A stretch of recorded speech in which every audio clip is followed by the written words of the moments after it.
I think most fourth graders know what the Holocaust was, and she apparently doesn't. Outrage continues for comments Congresswoman Rashida Tlaib made about the Holocaust. There's no context in which it is okay to say that a calming feeling comes over you when you think about the Holocaust. It's sickening. And there's a kind of a calming feeling I always tell folks when I think of the Holocaust and the tragedy of the Holocaust. There is something, like, in many ways beautiful about that. My ancestors, many had died or had to give up their livelihood, their human dignity, to provide a safe haven for Jews in our world. I got a text message from a friend who's like, hey, next time, really clarify, maybe talk like a fourth grader, because maybe the racist idiots would understand you better. House Speaker Nancy Pelosi even calling out President Donald Trump and some House Republicans saying they should apologize to Tlaib. Are you going to apologize? I'm sorry that there are so many anti-Semitic members of the House Democratic Caucus. The Democratic leadership in the House had sort of been enabling this anti-Semitism by their silence. Yesterday was different. Yesterday we had both Speaker Pelosi and Majority Leader Hoyer stand up and defend those comments. Representative Tlaib went on to talk about this view of history that is based on lies, exactly the kind of anti-Semitic lies that are spread to delegitimize the state of Israel.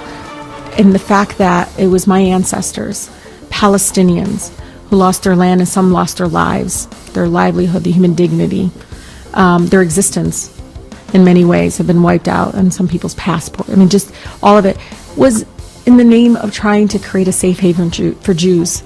And I love the fact that it was my ancestors that provided that, right, in many ways. And of course, the Palestinian leadership during World War II actually worked with Adolf Hitler. We have a situation today where those of us who are elected officials, and particularly elected officials in the House of Representatives, where this anti-Semitism is rising within our body, have an obligation to stand up and to stop it. And, I would just say that when the Democratic leadership allows this to go on, when their members continue to speak in ways that are fundamentally anti-Semitic, you had a column this morning with a reporter who was noting that what Tlaib's doing isn't Holocaust denial, but it is very close. So, Congresswoman, you've created something of a stir by coming out in favor of a one-state solution in Israel and Palestine. And I think you may be the only Democrat who's publicly supported a one-state solution. So what is your vision for a one-state solution that meets both Palestinian and Israeli Jewish national aspirations? Absolutely. And let me tell you, I mean, for me, just I think 2 weeks ago or so, we celebrated, it took a moment, I think, in our country to remember the Holocaust. And there's a kind of a calming feeling I always tell folks when I think of the Holocaust and the tragedy of the Holocaust, and the fact that it was my ancestors, Palestinians, who lost their land and some lost their lives, their livelihood, their human dignity, their existence in many ways have been wiped out, and some people's passport. I mean, just all of it was in the name of trying to create a safe haven for Jews post the Holocaust, post the tragedy and horrific persecution of Jews across the world at that time. And I love the fact that it was my ancestors that provided that, right, in many ways. But they did it in a way that took their human dignity away, right?